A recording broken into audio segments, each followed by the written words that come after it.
हम इस वक्त गोधरा में हैं।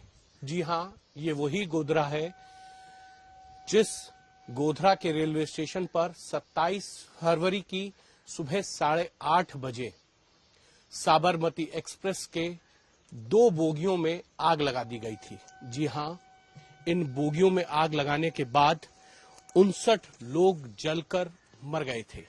ये 59 लोग अयोध्या से रामलला के दर्शन करके आ रहे थे। किसी छोटी सी बात को लेकर स्टेशन पर कहासुनी हुई और उसके बाद कुछ लोगों ने यहां पर आग लगा दी। या ये कहें कि ये वो लोग थे जो इंसानियत को मानते नहीं थे, क्योंकि अगर उनकी किसी बात पर किसी से कहासुनी भी हुई है तो उसको लेकर क्या आप 2 ट्रेन की बोगियों में आग लगा दें जिसमें लगभग 100 से ज्यादा यात्री सवार हों और 59 लोग जलकर खाक हो जाएं। जी हां, इन रेल के डिब्बों को देखकर अंदाजा लगाया जा सकता है कि उस वक्त क्या हुआ होगा, क्या मंजर रहा होगा। आज भी मैं यहां आया हूं तो ऐसा लग रहा है कि यह घटना क्यों हुई थी, इसके पीछे वो कौन लोग थे जिन्होंने इस घटना को अंजाम दिया था। क्या कोई षड्यंत्र था या सिर्फ एक छोटी सी बात को लेकर इंसानियत को शर्मसार करने वाली यह घटना घटित हो गई। दोषी कोई भी हो उसे सजा मिलनी ही चाहिए और सजा मिली भी है, लेकिन क्या यह घटना आपको नहीं लगता कि एक इंसानियत के ऊपर ऐसा धब्बा है जिसको लेकर गोधरा की चर्चा ना सिर्फ गुजरात में बल्कि पूरे भारत के साथ साथ विश्व में उस वक्त इस घटना की चर्चा हुई थी।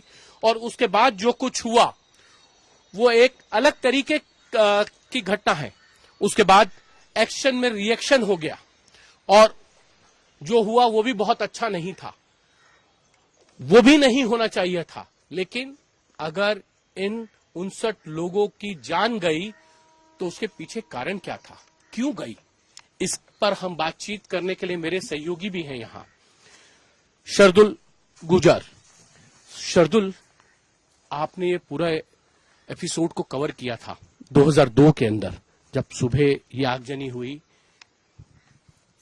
क्या माहौल था, किस बात पर हुई, कुछ पता चल पाया? 8:30 बजे ये जो घटना घटी थी उसके बाद मैं यहाँ पे पहुंचा।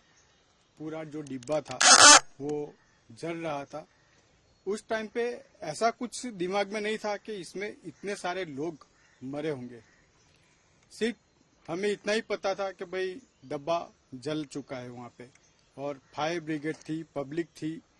उस टाइम पे जो हमने मंजर देखा, जब मैं शॉट बना रहा था तब मुझे कैमरा लेके पास जाने में भी दिक्कत हो रही थी। उसकी गर्मी इतनी ज्यादा थी कि कहीं मेरा कैमरा डैमेज न हो जाए, उसकी भी फिक्र रहती थी। वो जो माहौल था, यानी उस तरफ जब शाम को 4-5 बजे तब पता चला, जब डिब्बा ठंडा हो गया तब अंदर से एक के बाद एक जो लाशें निकली उसमें पता चला कि भाई ये तो इतने सारे लोग, 58 लोगों की लाश यहाँ पे रेलवे स्टेशन पे रखी गई। गलती किसकी थी, क्या कारण था? क्या 2 लोगों की बहस के लिए 59 लोगों को जला दिया जाएगा?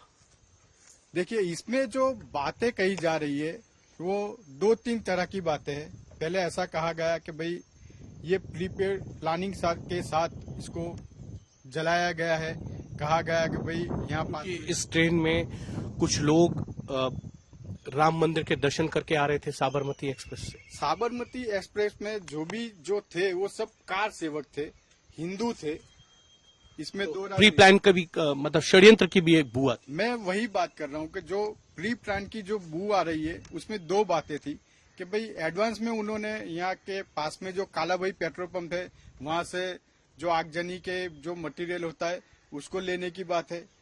उससे अलग एक बात करें तो चंचलाऊ स्टेशन पर ये काम करने का पहला प्लानिंग था। उसके बाद जो हुआ उस टाइम पे ये जो गोधरा स्टेशन पर ये जो गाड़ी आने वाली थी वो 4:30-5 बजे सुबह में आने वाली थी, रात को आने वाली थी। उसकी जगह पर ये लेट हो गई और 8:30 बजे Sabarmati express Godhra railway station पर पहुंची।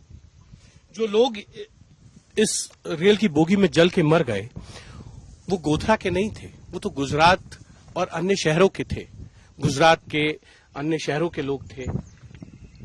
क्यों इस तरीके की चीज हुई ऐसा आज तक तो नहीं है, लेकिन इतना जरूर है जिसने भी ये किया उसने मानवता को शर्मसार किया है, इसमें कोई दो राय नहीं है। क्योंकि इन 59 लोगों के अंदर बड़े बुजुर्ग, महिलाएं, बच्चे, दूध पीते बच्चे भी थे। उन बच्चों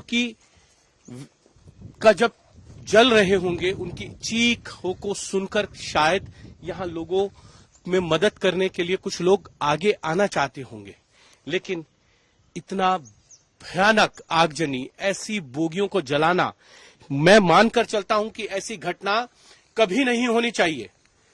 कुछ भी हो, लेकिन इस तरीके की घटना तो बिल्कुल नहीं होनी चाहिए, क्योंकि मानवता शर्मसार होती है ऐसी घटनाओं से। लेकिन इसके बाद इसको लेकर राजनीति भी हुई है, चुनाव दर चुनाव यहां राजनीति होती है इसको लेकर हमेशा।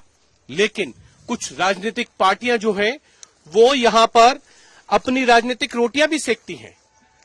राजनीतिक रोटियां सेकनी चाहिए मुद्दों के ऊपर, विकास के ऊपर, प्राथमिक शिक्षा को लेकर, स्वास्थ्य को लेकर, सड़कों को लेकर, पीने के पानी को लेकर, बिजली को लेकर। लेकिन इस तरीके के मुद्दों को लेकर अगर राजनीति होती है तो वो सही नहीं है। लेकिन इस तरीके की घटना भविष्य में ना हो, ये हम सब का प्रयास होना चाहिए। अगर कोई व्यक्ति किसी व्यक्ति से बहस करता है, किसी बात को लेकर लड़ाई भी होती है, तो उसकी सजा उन लोगों को क्यों जो उस घटना को जानते भी नहीं थे, जो उस वक्त ट्रेन में रहे थे, वो कुछ कर रहे होंगे, खाना खा रहे होंगे, कुछ लोग सो भी रहे होंगे, छोटे छोटे बच्चे, क्या उनको इस पर तरस नहीं आया जब उन्होंने इस बोगी को जलाया होगा?